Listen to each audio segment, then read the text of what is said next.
Discours sur l'origine et les fondements de l'inégalité parmi les hommes. À la République de Genève. Magnifique, très honoré et souverain Seigneur.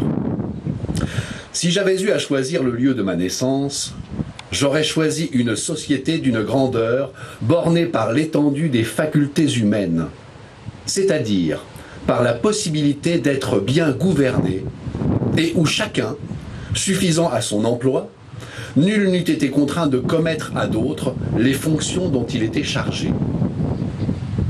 Un État où tous les particuliers, se connaissant entre eux, les manœuvres obscures du vice ni de la modestie de la vertu n'eussent pu se dérober au regard et au jugement du public, et où cette douce habitude de se voir et de se connaître fit de l'amour de la patrie l'amour des citoyens plutôt que celui de la terre. J'aurais voulu naître dans un pays où le souverain et le peuple ne puissent avoir qu'un seul et même intérêt, afin que tous les mouvements de la machine ne tendissent jamais qu'au bonheur commun. Ce qui, ne pouvant se faire à moins que le peuple et le souverain ne soient une même personne, il s'ensuit que j'aurais voulu naître sous un gouvernement démocratique, sagement tempéré. J'aurais voulu vivre et mourir libre, c'est-à-dire tellement soumis aux lois que ni moi ni personne n'en puisse secouer l'honorable joug. J'aurais donc voulu que personne dans l'État n'eût pu se dire au-dessus de la loi. Car, quelle que puisse être la constitution d'un gouvernement, s'il s'y trouve un seul homme qui ne soit pas soumis à la loi, tous les autres sont nécessairement à la discrétion de celui-là. J'aurais voulu me choisir une patrie détournée par une heureuse impuissance du féroce amour des conquêtes et garantie par une position encore plus heureuse de la crainte de devenir elle-même la conquête d'un autre État.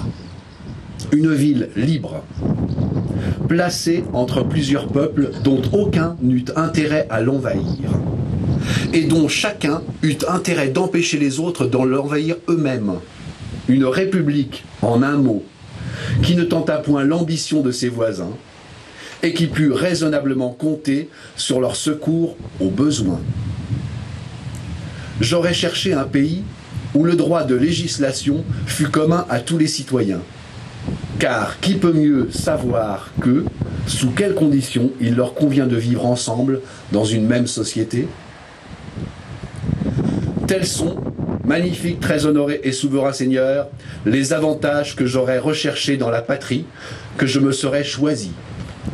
Que si la Providence y avait ajouté de plus une situation charmante, un climat tempéré, un pays fertile, où on ne s'enrhume pas trop, et l'aspect le plus délicieux qui soit sous le ciel, je n'aurais désiré pour combler mon bonheur que de jouir de tous ces biens dans le sein de cette heureuse patrie, vivant paisiblement dans une douce société avec mes concitoyens, exerçant envers eux et à leur exemple l'humanité, l'amitié de toutes les vertus et laissant après moi l'honorable mémoire d'un homme de bien et d'un honnête et vertueux patriote.